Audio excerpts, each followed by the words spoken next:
Cuidar, sobre isso?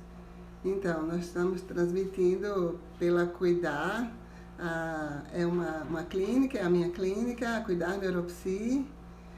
Nós estamos desenvolvendo alguns trabalhos, né? Eu sou neuropsicóloga, então faço as avaliações neuropsicológicas e trabalho com as pessoas que têm os transtornos. Costa Brito, entrou a Érica, bom dia Érica. Vitor Hugo, bom dia Vitor Hugo, que bom, obrigada. Né? Produção ED, bom dia. Obrigada Érica, bom tê-la aqui conosco. Na Real Esportes.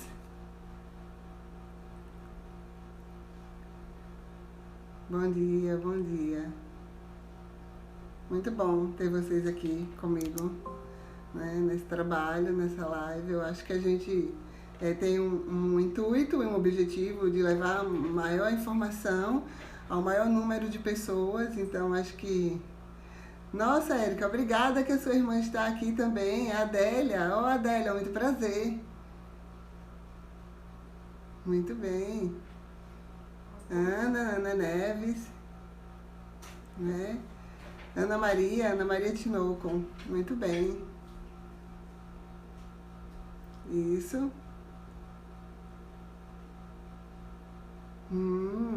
Muito bem.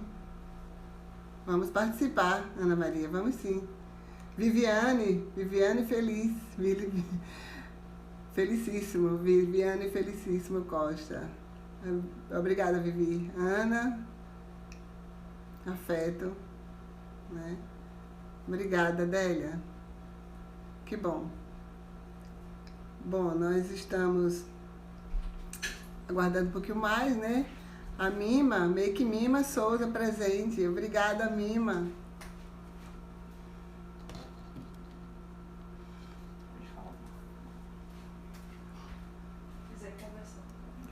Então, Mima, que bom que você veio, né? Vivi, eu observei todas as seus questionamentos, viu? A gente vai estar respondendo durante a live, vai estar informando as pessoas e falando muitas coisas, tirando muitas dúvidas de vocês, né? Dificuldade que às vezes as mães sentem e assim, elas se sentem tão desamparadas, né? Renata Felicíssimo entrou. Renata, bom dia. Né? Nós estamos com essa necessidade de estar conversando sobre esse assunto prestes ao Dia das Mães, mas a gente está vivendo, né, uma fase dificílima, que é essa fase de isolamento social. Parece que as coisas vão se estendendo um pouco mais e a gente precisa dar muita atenção às pessoas, porque é o quanto que é difícil, né? Você está em casa, impedido de realizar suas atividades que você realizava normalmente. As crianças também estão em casa e agora levaram a escola para dentro de casa, né? Então isso também é um fator que compromete, que precisa que a gente tenha uma atenção especial a isso, né? Nós profissionais que estamos recebendo as queixas, né, as dificuldades, acompanhando essas pessoas, a gente se sente assim, na obrigação, eu acho, né, de estar ajudando as pessoas a compreenderem e a se reorganizarem, se reprogramarem para poder ter uma vida mais saudável nessa fase de confinamento, né? Bom, eu estou esperando só mais uns minutinhos, ver se chegam mais pessoas, né? Cici Linhares, bom dia, Cici. Obrigada. Muita gratidão, né, por todo mundo que está aqui. E eu espero que a gente possa fazer um tempinho de conversa que vai ser muito interessante. Eu preparei um material aqui sobre a legislação do TDAH, foi uma coisa que foi solicitada, sobre as punições e as recompensas, né, dentro do TDAH. Bom dia, Cici. Eu acho que as pessoas estão assim, muito atentas, né? O TDAH é um transtorno que ele não é uma coisa nova, mas só na década de 80 que ele começou a ser chamado transtorno de déficit de atenção e hiperatividade. Então a gente tem algumas características que são específicas, que fazem parte dos critérios de diagnósticos, né, do transtorno. Mas assim, existe uma preocupação da comunidade científica, da neurociência, os neurocientistas estão muito preocupados no mundo inteiro pelo aumento dos diagnósticos, da quantidade de diagnósticos. E os estudiosos já entenderam que assim, a gente não tem um aumento de pessoas que estão aparecendo com transtorno. A gente está aumentando o nível de diagnóstico, a quantidade de diagnóstico de pessoas que já eram portadoras e agora com um viés assim muito interessante, né? Antes as pessoas pensavam que TDAH era só coisa de criança. E hoje a gente sabe que existem muitas pessoas adultas que têm o transtorno desde a infância e que não foram tratadas e que agora são adultas e estão apresentando transtorno, né? Estão descobrindo que tem um transtorno. E assim, imagina o sofrimento dessas pessoas a vida inteira para dar conta de suas demandas, né? Então, assim, a gente vai estar falando e eu acho que é muito interessante que a gente possa conversar mesmo, né? Abrir esse canal de comunicação e esse canal de entendimento. Bom, já passaram 9 minutos, né? A gente já está conversando um pouquinho e eu gostaria de fazer algumas perguntas para vocês irem pensando aí, né? Por exemplo, como é que você entende o papel de ser pai e de ser mãe, né? Como é que as pessoas lidam com esse papel? Ah, agora eu sou pai, agora eu sou mãe. De uma criança normal que não apresenta problema, é uma coisa. Quando a criança apresenta algum tipo de dificuldade, esse papel ele fica muito mais vulnerável, fica no limbo, né? Porque imagina ser pai de uma criança que é um desafio. Uma criança da qual eu não sei cuidar, eu não sei como cuidar, eu não sei como me encaminhar nesse procedimento, nesse processo. E às vezes, os pais e as mães, eles buscam uma série de técnicas, de métodos para trabalhar com a criança e ainda assim eles não conseguem se sentirem seguros, felizes, né? Olha, a Mima está dizendo aqui que tem um sobrinho especial e que a mãe fala que ele é o nosso anjo azul, né? As pessoas vão caracterizando, né?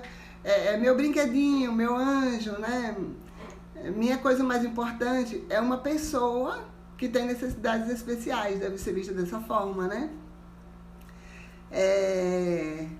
Adélia, a mãe da Érica Brito, acompanhando também. Ah, obrigada, muito obrigada, né? Vamos lá, vamos ver onde foi que a gente começou a entender sobre isso, a perceber que as coisas não eram dentro de um padrão, igual a todos. Eu tenho 3 filhos, 4 filhos, um é diferente. Eu tenho 2 filhos, um é de um jeito, o outro é totalmente diferente, né? Aqui, o Marcelino diz, eu e meu filho somos TDAH. Muito bem, que bom que a gente vai poder abrir esse diálogo, que você entende dessa forma. Também tenho pacientes adultos que têm filhos com TDAH e foram descobertos a partir dos filhos, que é uma coisa muito interessante, né? Então, assim, voltando para os nossos questionamentos, né? Como lidar, como conviver com essas crianças que são, em princípio, crianças birrentas, crianças inquietas, crianças que não param, crianças que não param nem para comer, né? Às vezes você vai no restaurante e você vê lá uma mesa, a família sentada e a criança correndo. Ela vai no parquinho, ela volta, aí a mãe vem a comer, come um pouquinho, pega uma colherada, vai embora correndo, ele não para. E em casa é do mesmo jeito. Às vezes as mães dizem assim, é muito difícil, eu não consigo fazer com que ele se alimente, né? A Cici está falando, é difícil, tenho um filho com TDAH e TOD, né? Ser mãe de filho com TDAH e TOD é super difícil. É isso mesmo, Cici. Tem outras pessoas aqui no grupo que estão acompanhando que também estão passando por essas dificuldades, né? Porque o transtorno opositivo desafiador ou opositivo desafiante, ele é um transtorno comórbido ao TDAH, né? As pessoas que têm TDAH, elas podem desenvolver o TOD, né? E às vezes é muito mais difícil, porque é um diagnóstico difícil, tem muita coisa em comum, mas tem um diferencial, né? Tem um grande diferencial. E esse diagnóstico diferencial é que faz com que o tratamento seja feito de uma maneira efetiva, de uma maneira que ajude a pessoa, né? Que vai fazer com que a medicação seja diferente, o tratamento seja diferente. O comportamento dos pais, a abordagem deve ser uma abordagem diferente daquele que só tem o TDAH. Ana falando, verdade, é muito difícil lidar com uma criança que tem TDAH, meu filho tem. Isso, Ana, que bom. Muito obrigada, viu, mamães, por vocês estarem numa manhã de quinta-feira, 10 horas, a gente conversando sobre TDAH, que coisa rica, não? Bom, então vamos lá. Os pais se perguntam, né, como lidar com uma criança birrenta, como conseguir que ela me obedeça, como corrigir, conseguir que eles façam as tarefas da escola sem criar um desgaste emocional, sem criar um conflito, né, entre os pais, né? Como será que eu posso dividir o meu eu adulto em um adulto que ama a criança e um adulto que pune essa criança, né? É muito conflitante você amar, cuidar, orientar e você ser o mesmo que pune, porque você também não sabe como lidar com aquelas dificuldades, né? Como saber se meu filho está em idade para determinados tipos de comportamento, né? A idade certa. Então, será que ele tem 4 anos e tem um comportamento assim e já é um transtorno? Eu vejo tanta criança que se comporta dessa forma, né? Ah, só porque o meu filho é mais agitado, é uma criança mais enérgica, uma criança mais ativa, ele vai ser diagnóstico com TDAH? Não. Tem vários critérios que vão ajudar nesse diagnóstico. Então, a gente não pode apenas rotular uma criança, porque é uma criança mais enérgica, é uma criança mais ativa, é uma criança que fala muito, que se interessa mais, que participa mais. Tem o critério e tem o limite, né? A gente precisa saber que existe um limite, né? Ana Neves está falando aqui, ó, é verdade, é muito difícil lidar com uma criança que tem TDAH, meu filho tem. Então, vamos começar a falar desses diagnósticos, como é que eles podem ser feitos, né? Quando a mãe está grávida, né? A mãe, ela idealiza um filho. A gente sonha, imagina, e ninguém espera e ninguém quer ter um filho que apresente dificuldades. Até porque, assim, se antigamente as mães estavam mais disponíveis para a educação dos filhos, criação dos filhos, viviam mais em casa, hoje essas mães, elas não estão mais tão disponíveis para educarem seus filhos. Então as mães têm filhos e a expectativa é que tenham filhos saudáveis, que elas possam aos 7 meses de idade já deixar a criatura lá no hotelzinho, no berçário, porque elas precisam trabalhar. E ficarem lá, eles precisam ficar lá no berçário o dia inteiro, porque a mãe às vezes trabalha o dia inteiro.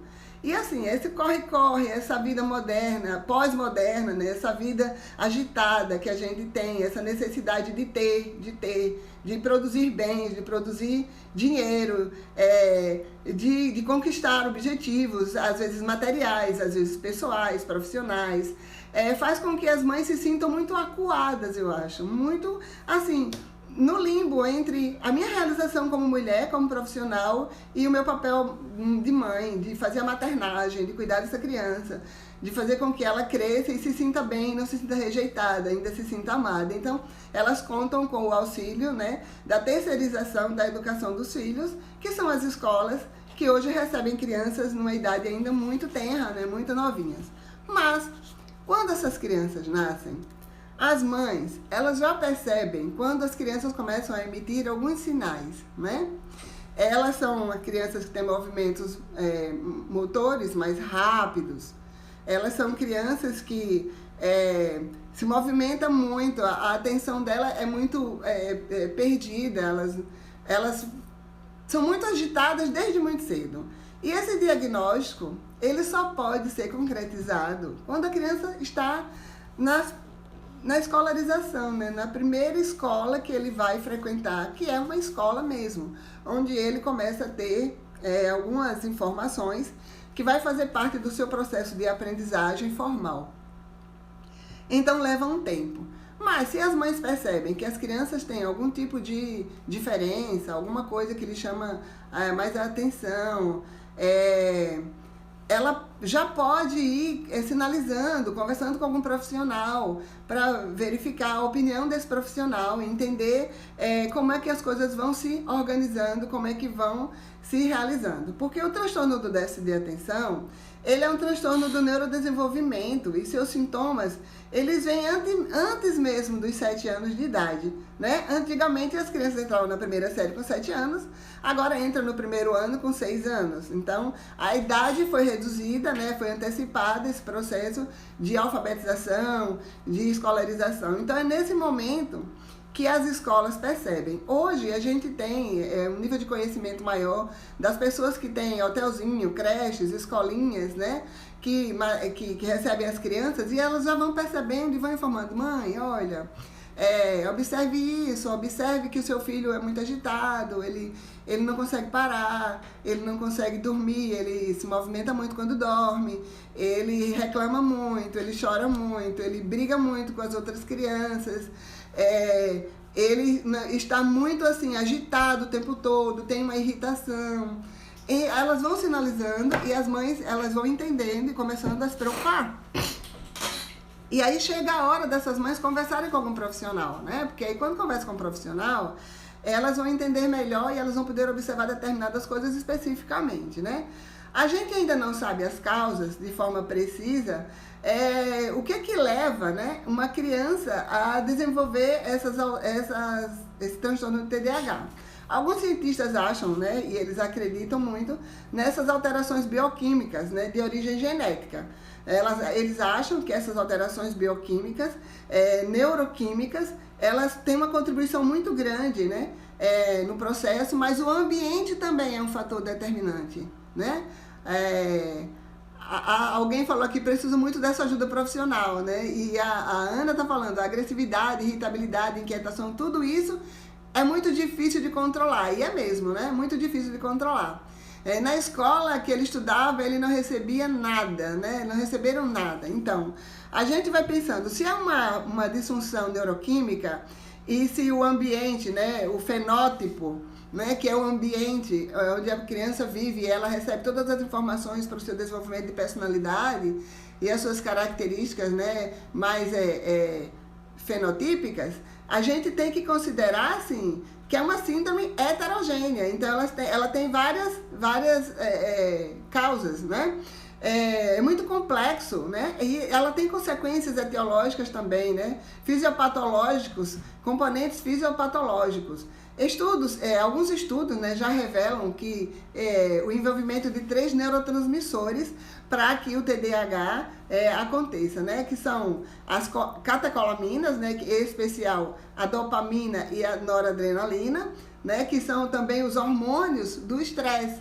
Então, uma criança que produz, né, muitos neurotransmissores que estão preparando elas para viver no nível de estresse, numa situação de emergência, numa situação de autodefesa, elas não têm ainda um organismo preparado para isso. E aí surge essa irritabilidade, essa agitação, essa necessidade de correr, de fugir, de brigar, de bater, né? Que elas têm que fazer uma opção. Ou ela brinca com o coleguinha, ou ela bate no coleguinha e enfim, bate no irmão, quebra as coisas dentro de casa, né? Então a gente precisa ir considerando essas coisas. Uma outra coisa que eu gostaria de dizer para vocês, que existe uma teoria sobre o funcionamento neurológico que é anatomofuncional. Quer dizer, como é que a nossa anatomia, né, o nosso cérebro, ele funciona. E assim, alguns estudos e pesquisas e alguns exames de tomografia computadorizada, ressonância magnética, eles oferecem já um resultado que existe uma anormalidade na estrutura do cérebro, na região frontal do cérebro, essa região do cérebro que fica aqui atrás da nossa testa, né? Que é diferente. As pessoas que são portadoras do TDAH, eles têm uma região frontal com um volume do córtex pré-frontal e estruturas subcorticais menor do que uma pessoa que não tem. Isso são informações científicas, né? Então, a gente vai começar a pensar que se a gente tem, né, uma dificuldade de saber de onde ele realmente vem, mas a gente tem um dado, né, anatomofisiológico que justifica isso. Então, assim, toda criança que tem TDAH, ela tem que fazer esse exame? Não, não necessariamente. Esses exames são dados científicos, de pesquisas científicas. O que a gente precisa saber é se eles se enquadram nos critérios de diagnóstico, né? Como é que vai fazer esses critérios diagnósticos, né? A gente tem que observar os traços biológicos, né, como traumatismo neonatais, baixo peso ao nascer, tabagismo, etilismo da mãe durante a gestação, outros fatores psicossociais, né, que vão manter o TDAH, são as adversidades psicossociais, como desentendimentos familiares, falta de coesão na família, conflitos familiares crônicos que nunca se resolvem, psicopatologia paterna ou materna e até uma exposição, né, à psicopatologia parental, por exemplo. Tem alguém na família que tem algum problema de saúde mental e a quem essa criança fica exposta, ela passa muito tempo com essa pessoa, ela convive muito com essa pessoa, né? E assim, as pessoas da classe social menos favorecida, elas estão muito mais expostas, né? Porque são muitas privações, muitas necessidades, muitas dificuldades, a falta às vezes de conhecimento, às vezes a falta de condição até de cuidar dessa criança, né? Júlia está dizendo aqui que sinto que alguém precisa ser avaliado, né? E ela bota assim, é verdade, essa escola recebe alunos autistas. Bom, alguém falou aí de alguma escola. Eu não vi o comentário que eu estava falando aqui. Bom, mas vamos ver, olha só. A gente tem uma prevalência, né, no Brasil de 9% da população pode apresentar um transtorno de déficit de atenção e hiperatividade. Gente, é muito. 9%. Pense quantas pessoas tem, né? Daí a preocupação mundial por conta de como cuidar, como tratar, como conviver e como fazer com que essas pessoas não se sintam fora do mercado, não se sintam rejeitadas, excluídas. Elas precisam fazer parte da vida. Porque de tudo, eu tenho pacientes com TDAH que têm 4 anos de idade e já apresenta todo o processo e a gente já está identificando que a criança tem.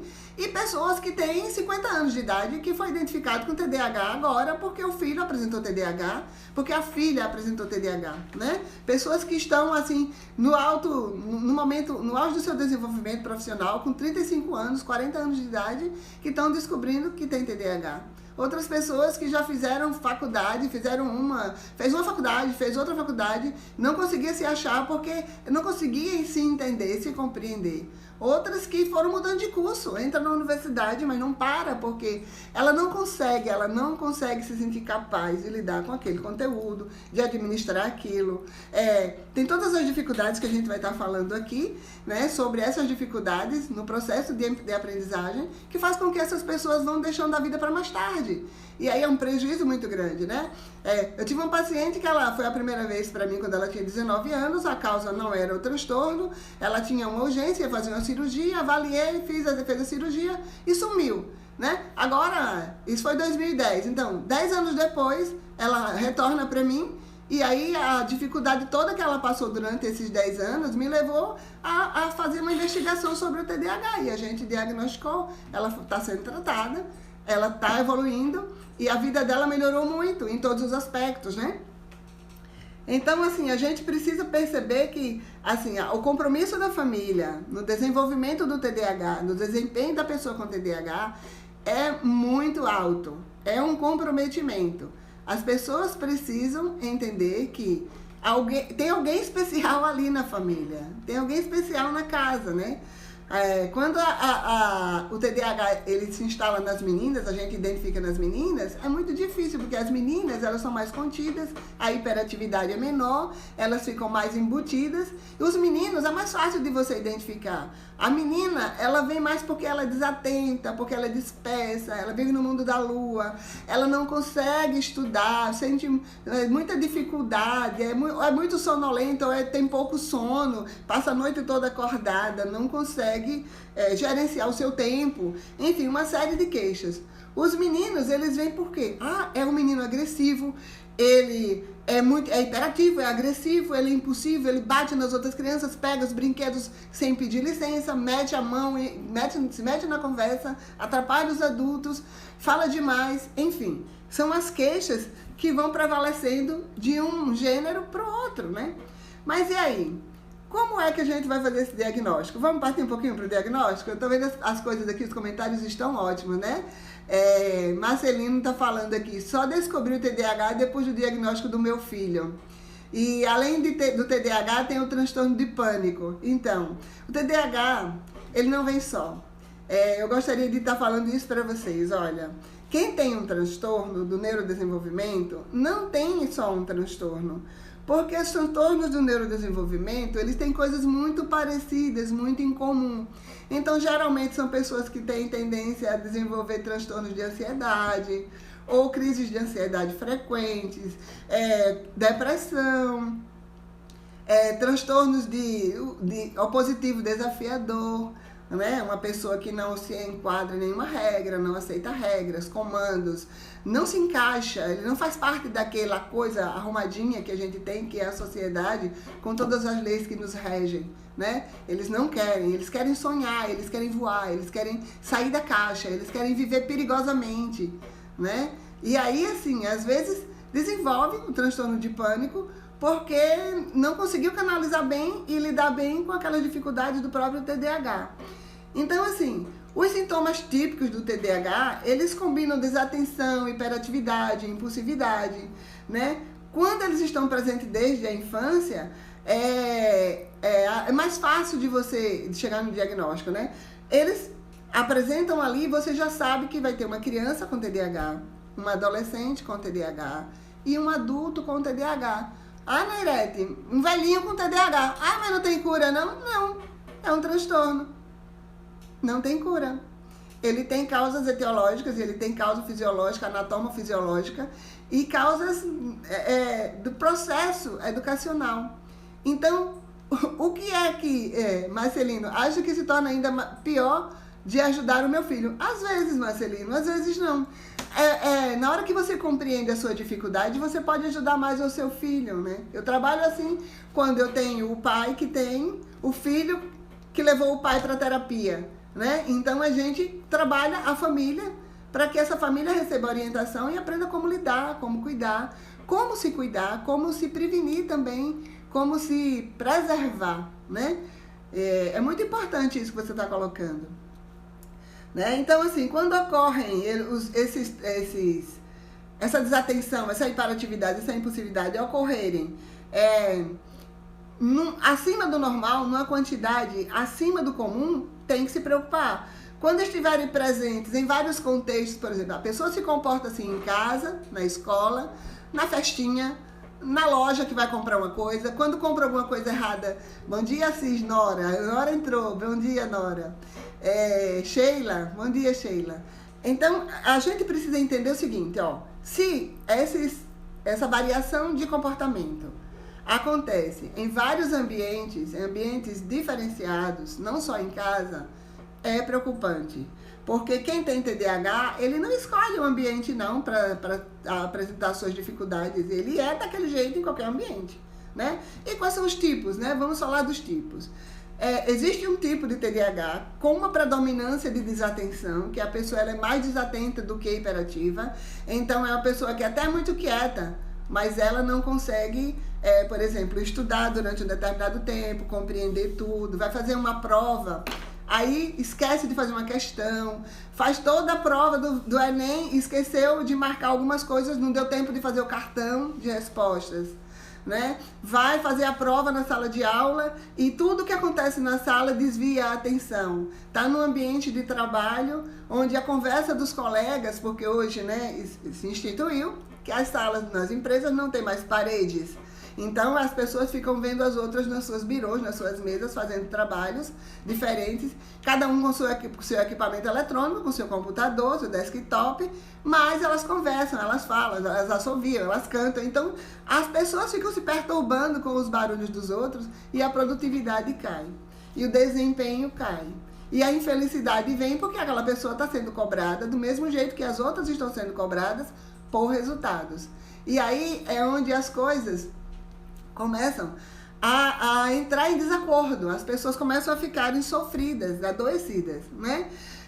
Outras pessoas que têm o predomínio da hiperatividade e impulsividade são aquelas pessoas que fazem opções por trabalhos que corram risco, esportes de aventura, elas fazem tudo na maior velocidade elas não param para pensar na consequência dos seus atos, então tendem a ter direção perigosa, sofrer acidente de trânsito, viver derrubando coisas e quebrando coisas dentro de casa, tomar atitudes sem pedir a opinião dos outros, né?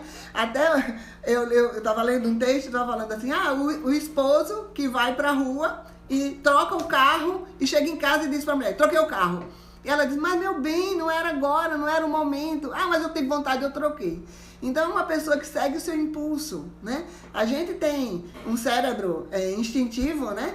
Que da nossa evolução, que ele prevalece nessas pessoas. A impulsividade, ela faz as coisas, toma atitudes. Um dia, uma pessoa estava comigo no consultório e ela ia para um outro lugar e eu falei assim para ela, olha, você vai como para lá? Não, eu vou a pé. Não vai não, porque você vai correr o risco. Aqui as pessoas atravessar essa pista, a pista dupla e tal. Ela disse, não, imagina, eu faço isso num minuto. Eu fiquei olhando da janela e ela saiu correndo. Ela desceu, saiu para aí de fora correndo, atravessou em 1 minuto mesmo. Chegou do outro lado. Mas olha se viesse um carro, uma moto com farol apagado, um assaltante, ou tivesse uma pedra. Entendeu? Então as pessoas vão no impulso. Vão bem no impulso. Não tem como você barrar uma pessoa dessa, né? Aqui alguém está perguntando, ó, e quando na casa todo mundo tem TDAH? Porque noto uma falta de atenção do pai e dos filhos e sinto que tenho também. Nossa, então assim, é terapia de família. Vamos tratar essa família com TDAH, né? Então, né, vamos começar a perguntar assim, a gente estava falando sobre os tipos, né? Quando a gente faz o diagnóstico, onde a pessoa se encaixa. Então tem várias modalidades, quer dizer, são 3 modalidades, várias não, 3, né? A gente tem o TDAH que é mais desatento, tem o TDAH que é mais hiperativo e impulsivo, e tem o TDAH que é o tipo combinado, é a pessoa que sofre mais, ele tem tanto desatenção quanto ele é hiperativo e impulsivo, né? E aí, como conviver com uma pessoa com tantas variações, né, de humor, com características tão específicas, né? Segundo o DSM-5, né, que é o Manual de Diagnóstico de Doenças Mentais feito pela Sociedade Americana de Saúde Mental, existem os critérios que são considerados critérios A, que eu vou colocar aqui para vocês. E aí ele diz assim, ó, se 6 ou mais critérios, se 6 ou mais dos seguintes sintomas persistirem por pelo menos 6 meses, em um grau mais adaptativo e inconsistente com o nível de desenvolvimento. Por exemplo, se durante 6 meses da vida da pessoa ele começa a apresentar esses sintomas de uma forma, apresenta uma hora, outra hora não, mas tem uma sequência, tem mais ou menos assim uma linha, né, de comportamento, a gente pode começar a ficar preocupado. Então já é um critério diagnóstico. Então assim, se ele apresenta desatenção, se ele frequentemente deixa de prestar atenção a detalhes ou comete erros por descuidos em atividades escolares ou trabalhos, se com frequência tem dificuldade para manter a atenção em atividades lúdicas, né? A criança, ela pega um monte de brinquedos, mas ela não brinca com nenhum. Então ela brinca com uma aqui, arreia, pega outra, arreia, pega outra, arreia. No final você tem um quarto louco, cheio de brinquedos, e ela não quer mais nada daquilo, né? Se com frequência parece não escutar o que os adultos falam, não atende quando lhe chamam, parece que não está ouvindo. Se com frequência ele não segue as instruções e não termina seus deveres escolares, tarefas domésticas, ou se não, as suas tarefas profissionais quando adulto, então assim, a gente vai ter que começar a ficar preocupado, porque esses são alguns dos critérios que, se você tiver 6 deles, você já está, né, dentro do padrão. E aí a gente fica se perguntando, quais são os outros critérios, né, no adulto? São os mesmos critérios, com algumas variantes, com algumas variações, né? Por exemplo, uma pessoa que apresenta agressividade, uma criança, ela bate nos outros, empurra as outras crianças, é uma criança provocadora, é invasiva, pega o que é dos outros, não pede autorização. Com as características do tipo hiperativo, ele tem a desatenção e aí ele sai pulando, corre, sobe na carteira, desce, sobe na mesa, pula no sofá, Enfim, é uma criança que deixa todo mundo meio, sabe, desesperado, né? O temperamento da impulsividade, ele não tem paciência para esperar, ele acha que todo mundo está vivendo em função dele. Ele não, sabe, a vez dele ele não respeita, ele já vai e toma a frente de todo mundo, é desobediente, tem problemas de relacionamentos sociais, é desorganizado, né? Os sintomas que definem o TDAH com a hiperatividade, ele tem uma base em 3Ds. Vamos lá, 3Ds. Quais são os Ds? A desatenção, a desobediência e a desorganização. Essa é uma criança com TDAH com mais forte a sua hiperatividade, quando a hiperatividade é mais dominante, né? E os sintomas que definem o combinado soma todos os sintomas da desatenção mais a hiperatividade e ainda uma superexcitação emocional. A criança é uma criança que chora por tudo ou briga por tudo, e ele é mais suscetível, né, à ansiedade, à depressão, a outras doenças, né? Enfim, quando a criança ela não consegue manter a atenção, aí começam as queixas, né? Como teve aqui, alguém falou, na minha casa todo mundo tem, porque ninguém é bom de atenção, ninguém presta atenção em nada, as pessoas e tal. Então, assim, são as características que faz com que a gente identifique as dificuldades de concentração, a agitação e tal. Mas, para a maioria dos pais, né? Com quem que eles vão contar? A escola é sua parceira. Se você não está lidando com uma escola que seja parceira sua nos cuidados com o seu filho, você precisa se preocupar, né? Porque a escola, ela tem por obrigação de incluir a criança no grupo, ela fazer com que essa criança se sinta aceita. E a maioria das escolas tem uma grande dificuldade, que é a quantidade de alunos por sala de aula, que às vezes extrapola e só tem um professor na sala de aula. E um professor só, que às vezes ele não está preparado para lidar com esses transtornos, mas ele se esforça, ele faz o que ele pode, mas ele também perde a paciência, ele se irrita, ele se sente inseguro, ele se sente desprotegido, desamparado, porque ele não tem as técnicas, às vezes, não tem o conhecimento para lidar com isso, né? Então a gente precisa compreender isso e dar esse suporte a esses pais, à escola também, né? Existem treinamentos para pais, treinamento para as escolas, para os professores, para que eles consigam falar uma mesma língua, ter uma intimidade, né? Tá sempre dialogando sobre as dificuldades da criança, a mãe sempre procurando saber e a escola sempre informando, porque as crianças e os adolescentes e os adultos que têm TDAH, eles precisam muito mais de apoio e de atenção do que de crítica, né? No adolescente e no adulto ainda tem um fator agravante, que é a procrastinação. As pessoas deixam tudo para mais tarde, deixam para depois, acham que vai, eu tenho que fazer isso agora, não, mas vou fazer amanhã. Quando chega no amanhã, nossa, não deu tempo, vou deixar para amanhã. E as coisas vão sendo procrastinadas, principalmente se são coisas que mexem com seus conteúdos emocionais, que mexem com a sua organização, a sua dificuldade de colocar as coisas em ordem, a sua percepção, a sua capacidade de se concentrar. Então são pessoas que precisam muito mais de ajuda do que de crítica, e a gente às vezes não se dá conta disso, né? Além do mais, tem algumas características, alguns vieses que eu queria que vocês entendessem, que, por exemplo, tem pessoas que são mais visuais, mais auditivas, mais somáticas, e outras que vivem mais no mundo da fantasia. Com os TDAHs, as pessoas que são mais visuais, elas têm mais dificuldade no campo visual, elas não conseguem perceber as coisas, né? Elas têm a dificuldade, você mostra a figura, ela fica com dificuldade de identificar o detalhe. Se você mostrar duas figuras e diga, ache os erros, aí a criança fica meio perdida, achar os erros, até um adulto, né? Você mostra duas figuras, dois desenhos, e um tá completo, o outro tá faltando lá um carro, tá faltando a antena, tá faltando o retrovisor, tá faltando o limpador de vidro, e a criança fica procurando o que falta, demora muito para dar uma resposta, porque ela, né, com a matemática, com o raciocínio lógico, a criança sabe fazer a conta, você manda ela fazer no papel, ela arma conta, até para arrumar conta ela tem dificuldade. Aí depois você pergunta, e aí o resultado? Ah, peraí, e o resultado? Ainda vou fazer. Assim vai levando pela vida fora.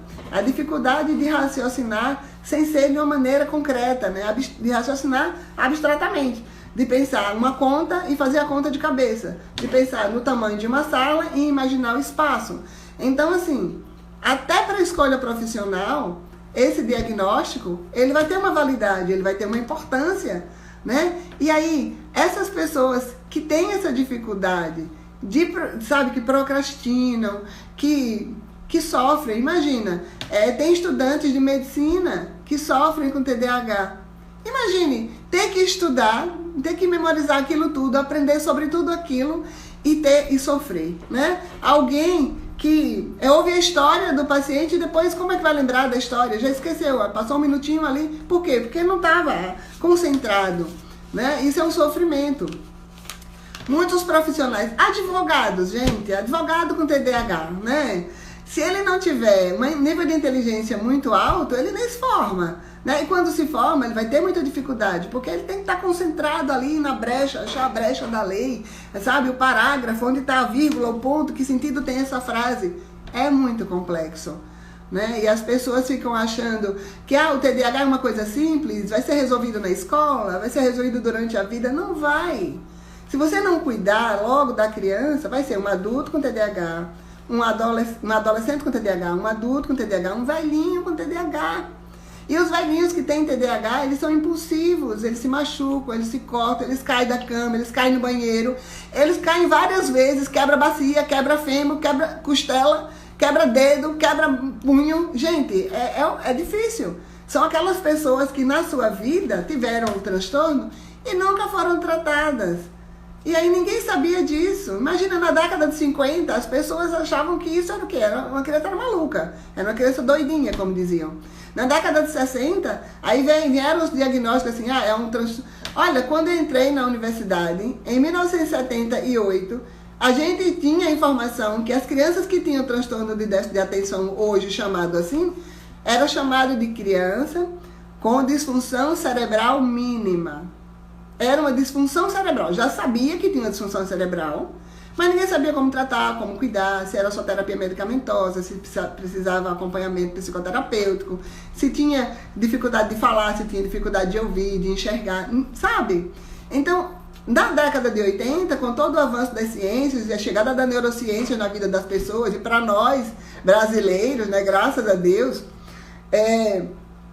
a gente pôde dar uma nova nomenclatura e tratar de uma forma diferente, né? De uma forma diferente. Gente, a gente tem 12 minutos ainda de live e eu queria, assim, saber como é que tá pra vocês, se vocês estão gostando, bote aí algum sinal de que tô indo bem, ou se vocês querem fazer alguma outra pergunta específica pra gente ir atendendo mais as expectativas de vocês, né? Eu vou deixar uns minutinhos no final para falar sobre a legislação, que eu acho que é importante que vocês saibam.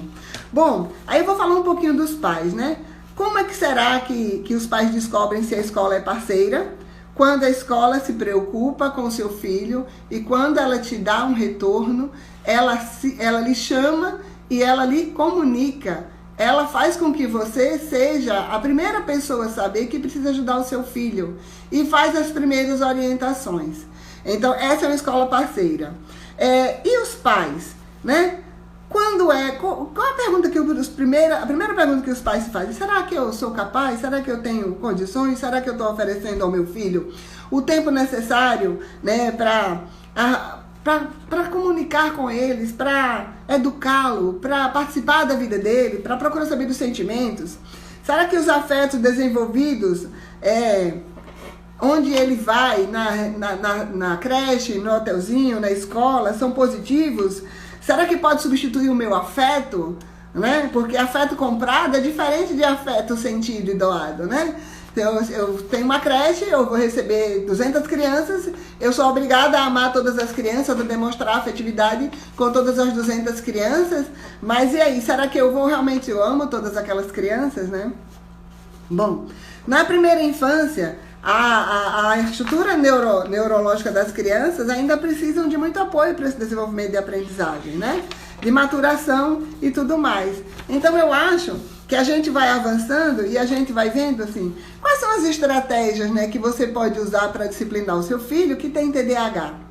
Primeiro, para qualquer criança, mas para os TDAHs, reforçar positivamente ou negativamente, mas informando que a conduta foi inadequada. Não machucar, não bater, não agredir. Você é o adulto de referência. E quando esse adulto de referência também tem um transtorno, como é que faz, né? Trata o adulto de referência e trata a criança para que as coisas em casa funcionem melhor, né? A criança de hoje, ela precisa ser encorajada a desenvolver todo o seu potencial de autorreferência, né?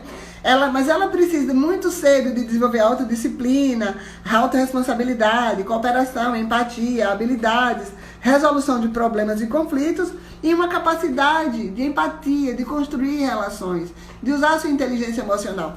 Ah, Nairete, e como fazer isso com uma criança com TDAH? Às vezes as crianças têm o TDA, não têm o H.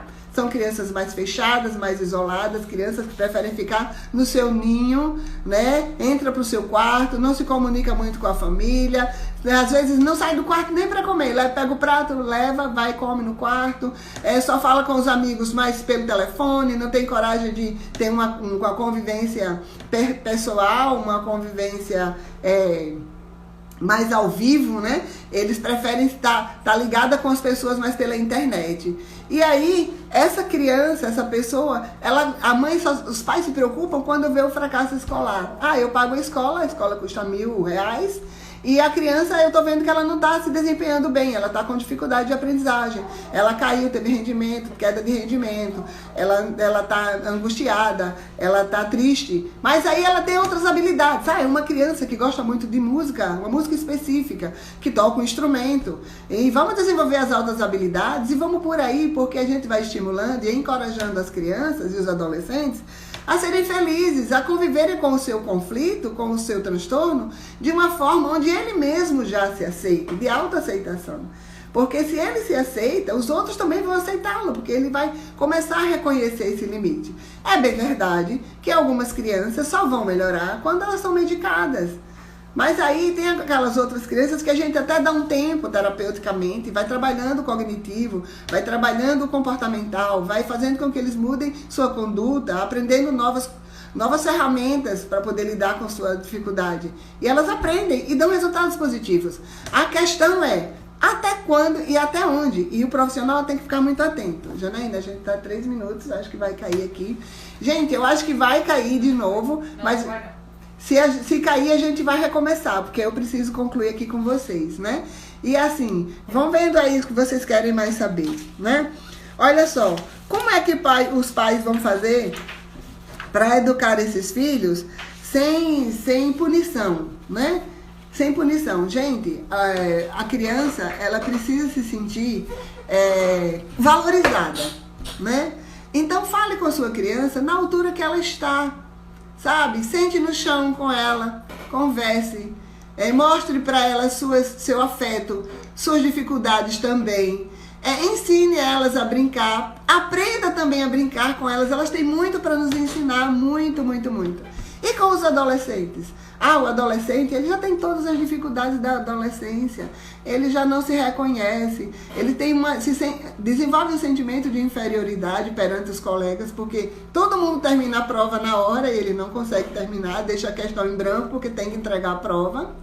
E aí as pessoas vão ficando, sabe, em conflito. A Sheila está falando, meu filho foi diagnosticado com TDAH, mas pelo que acabei de ouvir, ele se enquadra no TOD.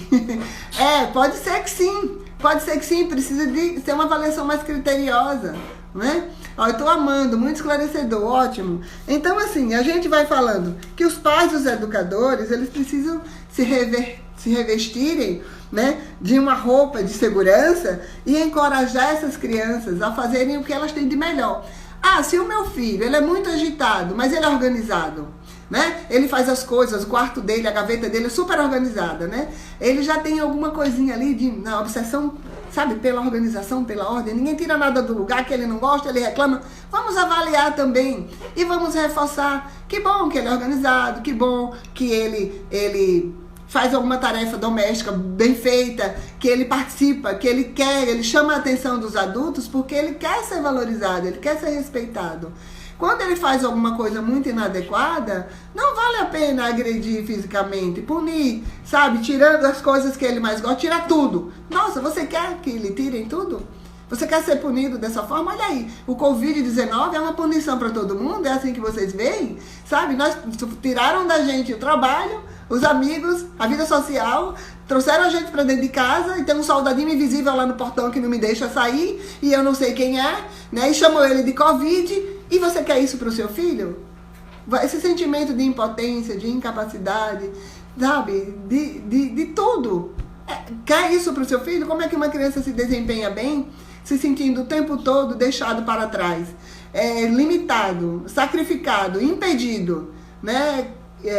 Criticado, né? É uma rejeição isso, né? Então a gente precisa ficar atento para que eles não fiquem com esse tipo de sentimento, né? Eu vou falar um pouquinho aqui, ó. Se os pais se permitissem errar e se perdoarem, eles aprendem também a perdoar os erros dos seus filhos, né? Como é que a gente ensina aos nossos filhos? Nossos filhos aprendem pelo que a gente ensina falando e pelo que a gente ensina fazendo. Exemplo, você é um modelo, é o adulto de referência. Então, se você não faz esse papel, a escola vai fazer, a creche vai fazer, né? Os colegas vão fazer. E aí, como é que vai ser no final? Será que a educação dos outros vai ser a boa educação para o seu filho? Será que você quer que a escola eduque o seu filho ou você quer que você eduque o seu filho? Que ele seja educado por você? Então, assim, às vezes as mães elas têm que diminuir o seu nível de trabalho lá fora, trabalhar um pouco menos, para poder cuidar mais dos seus filhos, dar atenção, porque a fase de desenvolvimento é desenvolvimento, passa.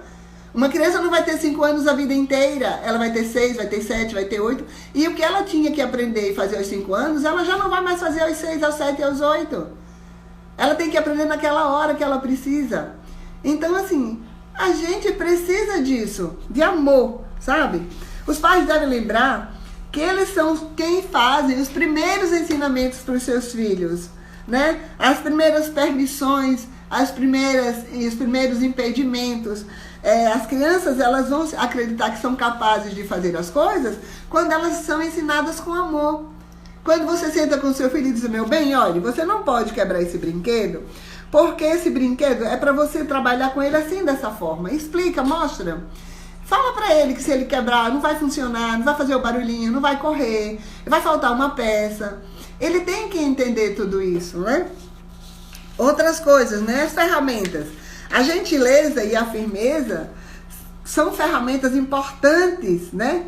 É para você não usar o autoritarismo. Então, a gentileza e a firmeza sem autoritarismo e sem permissividade.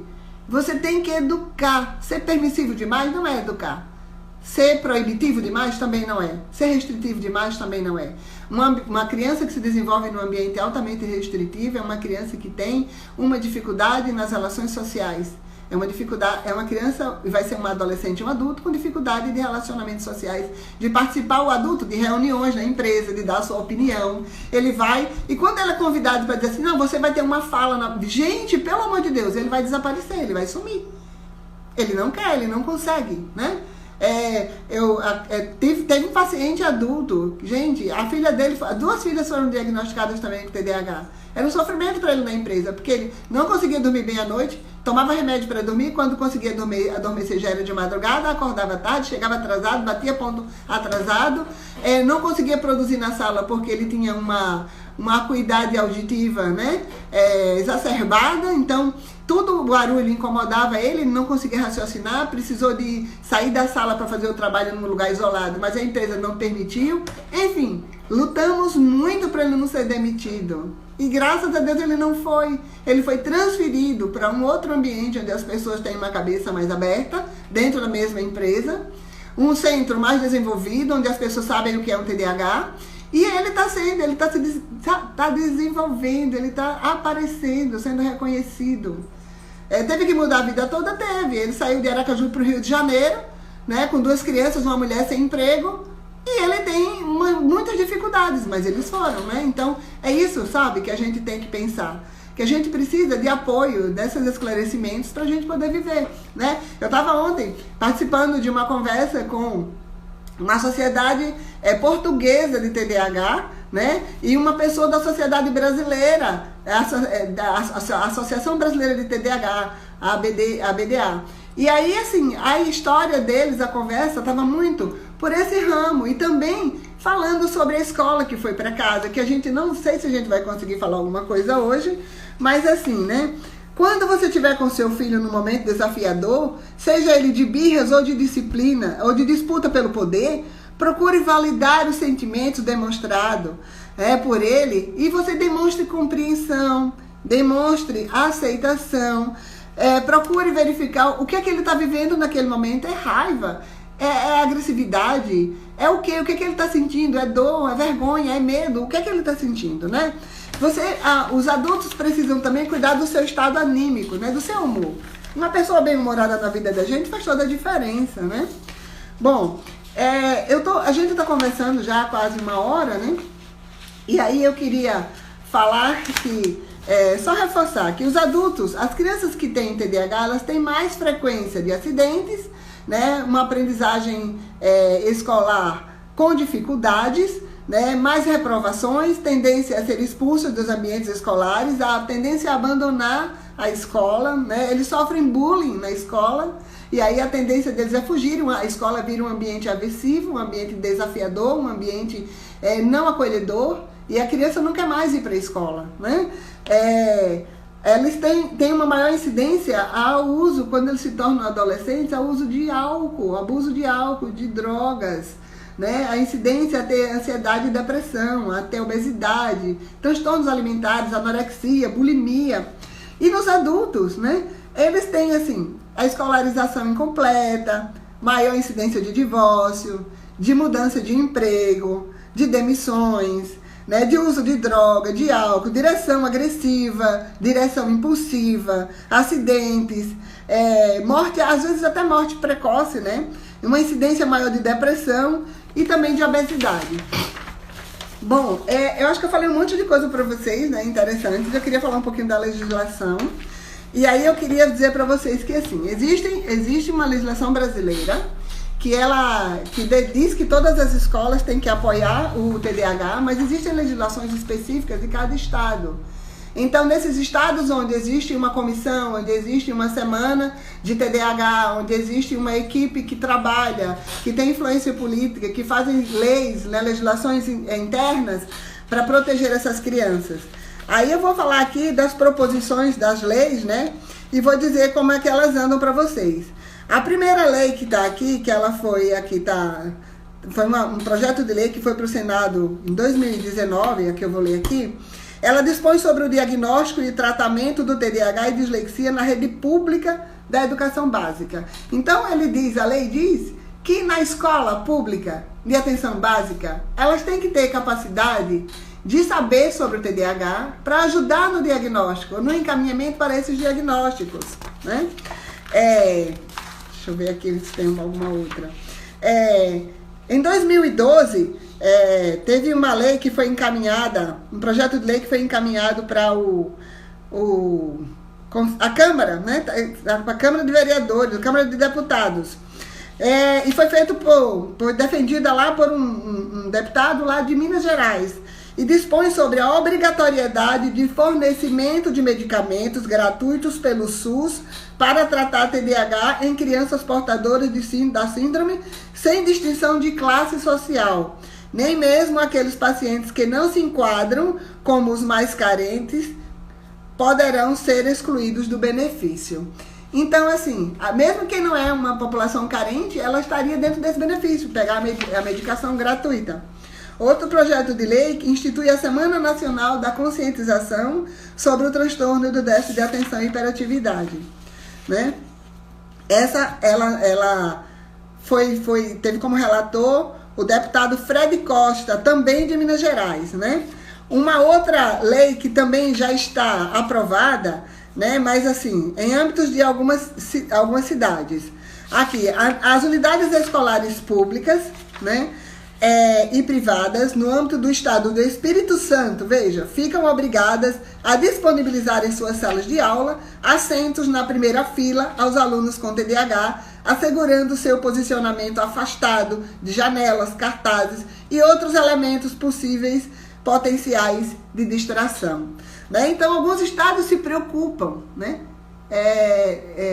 Eles vão, já não estão dizendo que travou um pouco, se preocupam e fazem sua legislação interna, né? No Amazonas, eles fizeram um projeto de lei que dispõe sobre as medidas a serem adotadas para identificar, acompanhar e auxiliar o aluno com TDAH e ou dislexia na rede pública, né?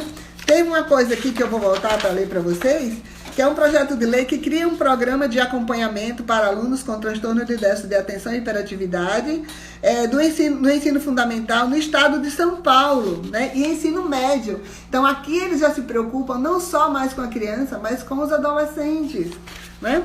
E aí aqui, ó, outro projeto de lei que já foi também aprovado, que dispõe sobre as medidas a serem adotadas para identificar, acompanhar, auxiliar o aluno com TDAH nas redes privadas no estado do Amazonas, né?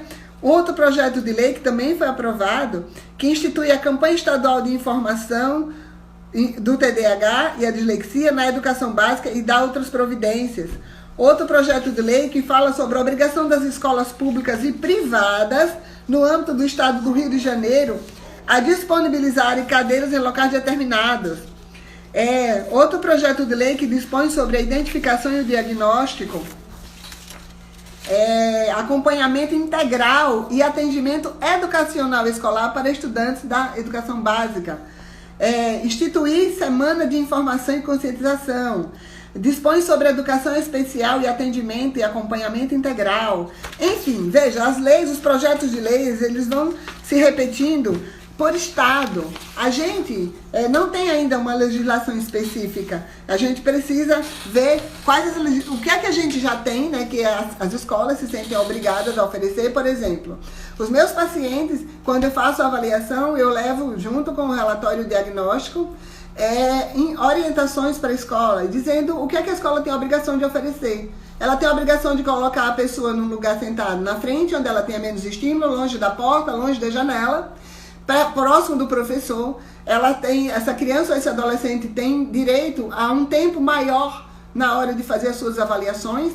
Ele tem que ter um tempo específico do professor para tirar suas dúvidas, o professor tem que estar mais ligado a essa criança, mais ligado a esse adolescente, para que ele se sinta seguro e aceito e cuidado por aquele professor.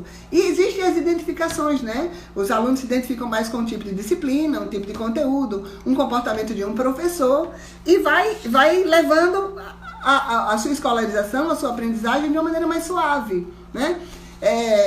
Eu tive uma paciente que ela fez assim, 980 pontos na redação, se ela tivesse passado a limpo, né?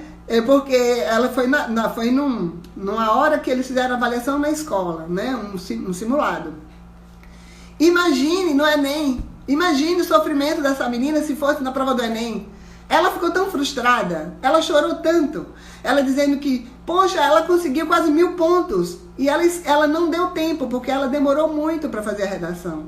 E ela não teve um tempo especial. E todas as pessoas que têm TDAH, eles têm direito, por lei nacional, a ter um tempo maior quando vai fazer prova de concurso, prova de emprego, prova de Enem, concursos vestibulares em faculdades particulares. Eles têm por direito, sabe? Isso tá na lei, né? Uma outra coisa que existe leis em municipal em Belo Horizonte, no Rio de Janeiro, é a criação de programa de promoção à aprendizagem, que abrange os distúrbios do TDAH.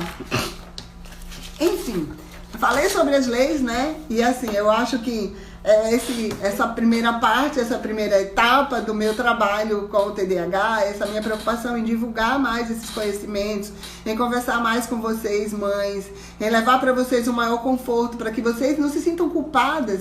A mãe não errou, não é você que está errando na educação do seu filho. É seu filho que tem uma dificuldade sabe, de acesso. Então você não pode se sentir culpada, se sentir incapaz, se sentir inferiorizada, porque isso vai lhe tirar a condição de cuidar melhor desse seu filho.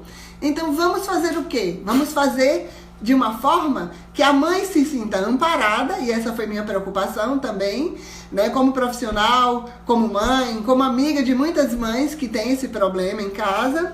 E aí, a gente poder disseminar mais essas informações. Ontem lá, o professor lá de Portugal, ele estava falando isso. Gente, é preciso que essas informações vão mais longe. Eu tive contato com um professor lá do Rio Grande do Sul, e ele falando também, ele dando uma palestra, ele falou, gente, essa palestra, cada um que está aqui é para disseminar esse conteúdo, vão falando, mais pessoas precisam saber disso, porque a gente está tendendo a ter uma alta população com transtorno de déficit de atenção, pela condição de vida, pelo ritmo de vida, pela aceleração, né? E aí a gente já tem aí alguns estudos sobre síndrome do pensamento acelerado, né? As pessoas que têm TDAH, elas têm um pensamento aceleradíssimo, elas não conseguem pensar numa coisa só ao mesmo tempo, elas não conseguem se fixar, se concentrar. E para tudo isso tem treino, tem trabalho, né? Eu sou psicóloga, sou neuropsicóloga, sou psicoterapeuta, então a gente tem todo um trabalho que vai por esse viés, né? Que vai ajudando as pessoas desde o processo diagnóstico, quando são encaminhados para mim, ou que vão por vontade própria, ou pela escola, ou pelo neurologista,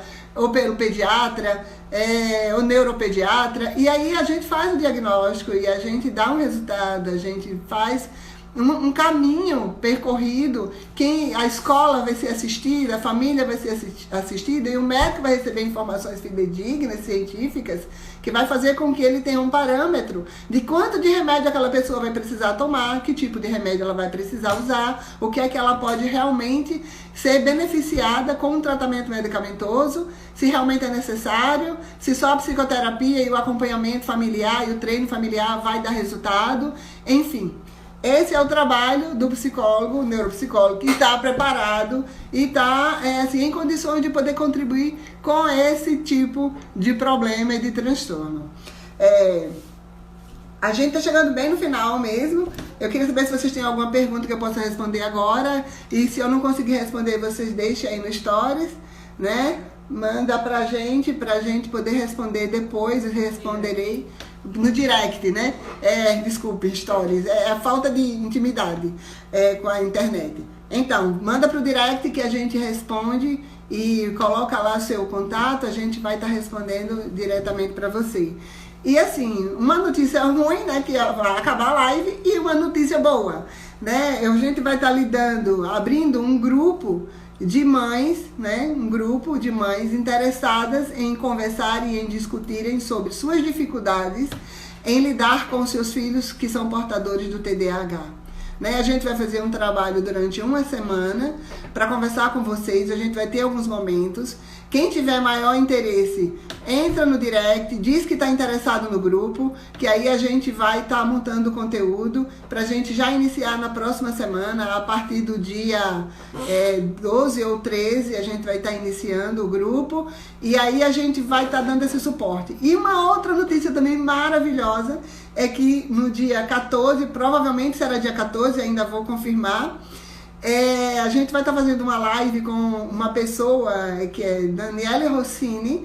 Ela é autoridade no assunto, ela é psicóloga, neuropsicóloga da USP, trabalha no laboratório de psicologia, no Instituto de Ciências da USP, é uma pessoa com um nível de experiência muito alto, foi minha professora no meu curso de especialização, ela é uma querida. E ela vai conversar com a gente sobre, eu vou trazer essas gotas de sabedoria para vocês, para a gente poder, assim, fortalecer o nosso movimento do grupo, tá? Eu agradeço muito, né? Quem tiver interessado, vai lá no direct e fala, eu quero, né? Quero o grupo, que a gente vai estar incluindo vocês e falando, dando para vocês as diretrizes de como a gente vai começar e vai funcionar, né? Eu agradeço demais, né? Olha, de repente cresce piscina, nossa, a minha mentora tá aqui, nossa, que linda, obrigada. Gente, né? A gente tá se despedindo né? Eu acho que está no tempo. Janaína, olha para mim quanto tempo falta. Pra gente saber quanto tempo a gente tem ainda. Ver se a gente consegue ouvir. Dá ainda, dá mais tempo. Vai falando até isso, então, né? Eu espero que tenha aberto um pouquinho, assim, né, a perspectiva, a mente de vocês com relação aos transtornos do TDAH, às pessoas, como vai tratar daqui pra frente, como vai cuidar, acalmar um pouquinho o coração das vocês mães, né? O Dia das Mães está aí, para vocês não se sentirem mães sacrificadas, mães sofridas, mães infelizes. Gente, o filho é filho, não exija resultado do seu filho, exija desempenho. Sabe, dê amor para ele, se sinta também amada por ele, dê a ele a chance de canalizar o seu afeto, o seu sentimento, sabe, comemore isso, né? Eu tive um exemplo, assim, né? Uma paciente minha, ela teve um filho e ela descobriu que o menino tem autismo, que ele é autista, e assim, a gente caminhou muito, né, junto para ela compreender, para ela entender. Essa semana ela escreveu um texto e postou na internet como mãe de autista, e ela disse para mim assim: Nairete, eu não me sinto infeliz por ter um filho autista, eu agora me sinto mãe de um autista. É diferente, né? Eu fiquei muito gratificada, muito feliz. Também uma paciente minha autista que escreveu um texto e postou nas redes sociais sobre os comportamentos estereotipados, a estereotipia no autismo. E ela teve 17 mil acessos, né? Uma ONG, um blog sobre autismo, já convidou ela para escrever para o blog, né? Ela tem 20 anos, ela foi minha paciente, ela foi descoberta, a gente descobriu o autismo na avaliação que a gente fez, porque todo mundo achava que ela tinha só o TDAH, e o TDAH era uma comorbidade do autismo para ela. O autismo era, assim, o transtorno, né, do neurodesenvolvimento que era mais forte. Ela é autista, mas ela trabalha, ela está trabalhando. Ela tem um emprego que já está lá há 1 ano e meio, e ela desenvolve as atividades dela, porque quando eu fiz o relatório, eu fiz todas as orientações também, para onde ela fosse, ela apresentar aquilo. Quais as dificuldades dela? A dificuldade com barulho, a dificuldade, sabe, com movimento na sala, a dificuldade dela do próprio autismo, a necessidade que ela tinha de ser apoiada, de ser respeitada nas diferenças que ela tem. E olha, ela está fazendo direito na UFMG, certo? E ela passou no Enem. Ela já tinha começado a fazer fisioterapia, já tinha começado a fazer pedagogia, e aí ela viu que ela escrevia muito bem. Eu conversei no diagnóstico, na nossa terapia, ela demonstrava a sua alta habilidade com a leitura, com a percepção, com o raciocínio lógico, o raciocínio verbal. E aí ela foi orientada, ela fez orientação vocacional, ela está fazendo direito. E ela já sabe o que ela quer fazer com o direito quando ela se formar, né? Ela quer lutar pela causa dos autistas, das pessoas que têm transtornos e que têm diferenças nos seus comportamentos e que não são aceitas pela sociedade. E isso não é uma riqueza? Gente, eu acho que isso tudo é muito maravilhoso, né? A gente tem que...